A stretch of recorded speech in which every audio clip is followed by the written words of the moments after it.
Miris banget ya kalau lihat kakek-kakek yang sudah sepuh, yang seharusnya memikirkan bagaimana kedepannya nanti, malah tiap hari gibah terus. Mana yang digibahi itu cuek saja. Tahu nggak Pak itu artinya apa? Kalau jenengan gibah terus, tetapi yang digibahi itu sama sekali nggak ambil pusing, itu artinya sampean itu dianggap tidak ada, Pak. Simba, sudah dulu janjinya mau engklek nggak jadi. Sekarang kok masih gibah sana, gibah sini. Wes, Pak, apapun yang terjadi, tanggal 20 Mas Gibran kuwi tetap dilantik, Pak. Selamat sakit hati berkepanjangan. Gerakan rakyat untuk menjebol si Gibran tolol itu, ya. Bapak Amin Rais, saya nggak tahu kapan Bapak tobatnya, ya. Bapak itu terlalu gampang mengeluarkan kata-kata yang tak pantas untuk didengar. Saya cuma merasa kasihan aja sama Bapak, karena Bapak umurnya tuh udah tua, udah uzur. Saya kebayang tuh seperti ayah saya sendiri, ya. Alangkah sedihnya orang tua, ya, di akhir masa hidupnya, yang keluar dari kata-katanya cuma kata-kata kotor saja. Anda memanggil Gibran dengan sebutan tolol. Anda memanggil ayah Gibran, Pak Jokowi, dengan perkataan Fir'aun, akan pelangap longo. Bahkan istrinya, satu keluarga Pak Jokowi, Anda panggil yang perkataan yang tak pantas untuk didengar.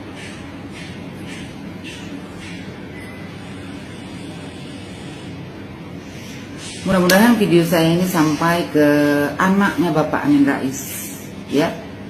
Buat kalian anak Bapak Amin Rais, apa kalian gak kasihan lihat bapak kalian seperti ini, yang di masa tuanya, ya kan, kerjanya hanya menghina Pak Jokowi dan keluarganya, hanya mencaci maki Pak Jokowi dan keluarganya. Masa kalian anak gak kasihan lihat ayah kalian kayak gini? Kalau tiba-tiba Allah panggil, Allah tutup usianya dengan di hatinya masih penuh kebencian, ya, fitnahan, apa kalian gak kasihan nanti dari akhirat? Di mana kalian belajar agamanya kalau kalian tidak kasihan melihat ayah kalian seperti ini? Saya aja yang bukan anak Amin Rais, ya, saya pribadi saya merasa kasihan dengan bapak ini, Pak Amin Rais ini. Jangan sampai, ya, usianya ditutup oleh kebencian seperti ini. Jadi buat kalian anak Amin Rais, sadar dirilah kalian. Kalian bawalah bapak kalian itu, kalian ajarilah bapak kalian itu, supaya di akhir usianya dia membuat kebaikan, bukan cuma kebusukan-kebusukan mulutnya saja.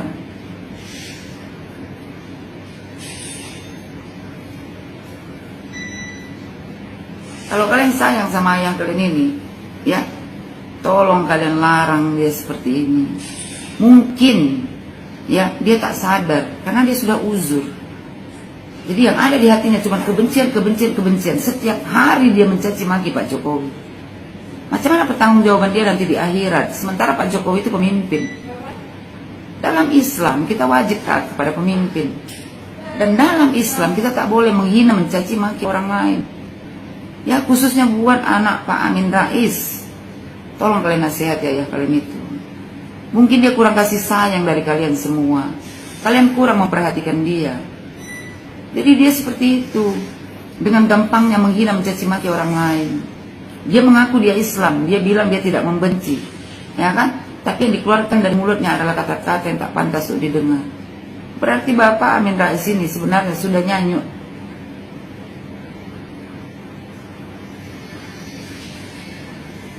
Ya, sekali lagi saya bilang, mudah-mudahan ini ditonton oleh anaknya Amin Rais. Kalau kalian memang anak yang sayang sama orang tua, anak yang berbakti sama orang tua, tolong kalian larang ayah kalian seperti ini. Jangan sampai di akhir usianya ditutup dengan hati penuh kebencian. Kasihan nanti dianya.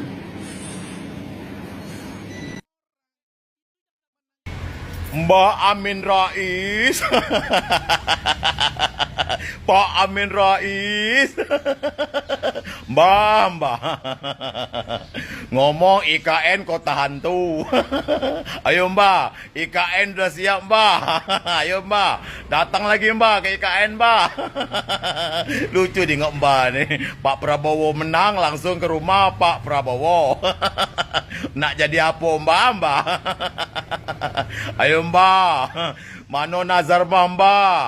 Kata Mbak, kalau Pak Jokowi jadi presiden, Mbak nak berjalan kaki dari Jogja ke Jakarta. Mano Mbak? Mbak ini bernazar baik, tapi tak ada dilakukan Mbak. Lucu dengan Mbak ini. Udah Mbak, kalau Mbak tak galak mengikuti nazar Mbak tuh, kalau Mbak tak galak apa namanya? Menepati janji nazar Mbak tuh dak usah, dak apa-apa. Mbak kan udah tua, mana bisa berjalan kaki dari Jakarta atau dari Jogja ke Jakarta. Tapi jangan banyak cerita lagi Mbak. Dati gunung Mbak cerita tuh. Iyo, ada baik IKN kota hantu. Sebentar lagi Mbak yo, IKN tuh siap Mbak. Tanggal 17 Agustus ya Mbak yo, itu akan di apa namanya? Akan dilakukan pengibaran sangsaka merah putih Mbak. Ayo Mbak yo, makanya Mbak jangan digoyang-goyang kedudukan Pak Jokowi itu Mbak yo. Mantap Mbak. Nah, supaya tidak terlalu panjang, sudah waktunya. Bisa-bisanya ya, kita pernah punya ketua MPR sekasar ini.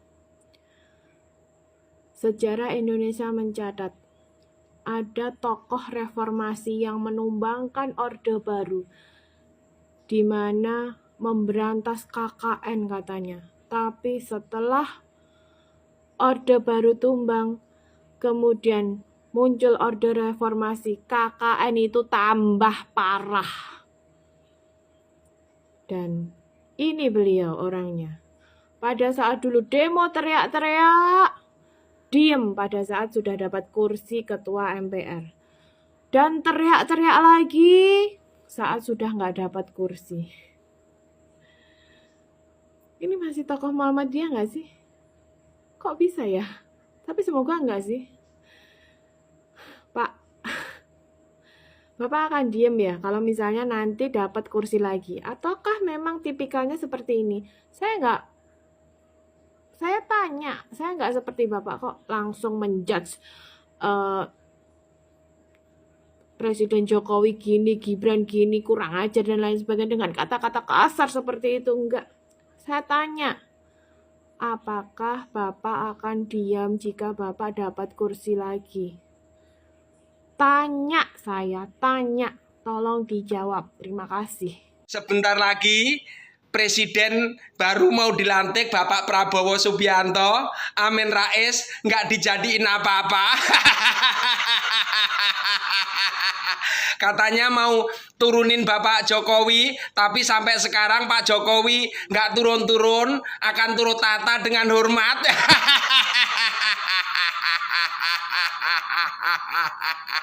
Mbak Amin Rais biar nggak jadi apa-apa, yang penting jadi tukang koar-koar. Kasihan deh Mbak Amin Rais, Mbak Amin Rais.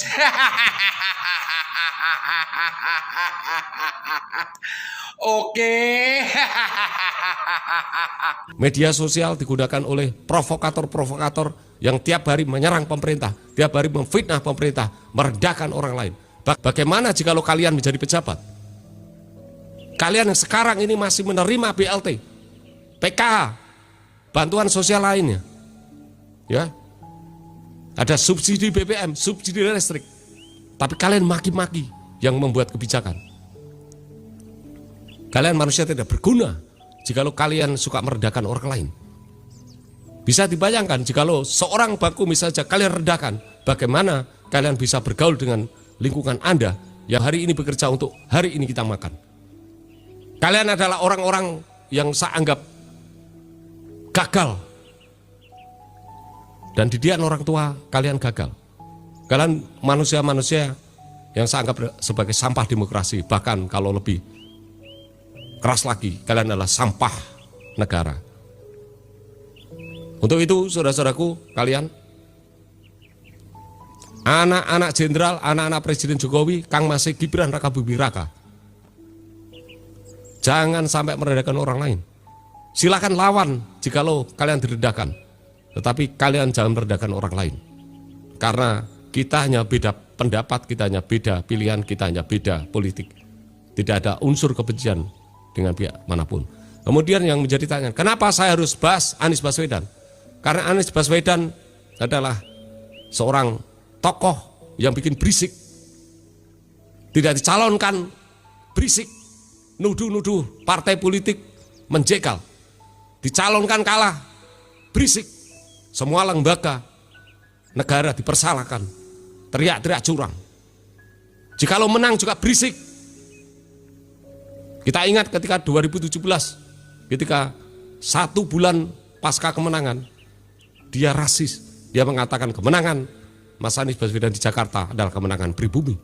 Mas Anies tidak pernah berkaca, barangkali rumahnya tidak ada kaca. Bahwa dia menyerang Ahok, itu dia sama dengan menyerang dirinya sendiri. Bahwa antara Ahok dengan Anies sama-sama keturunan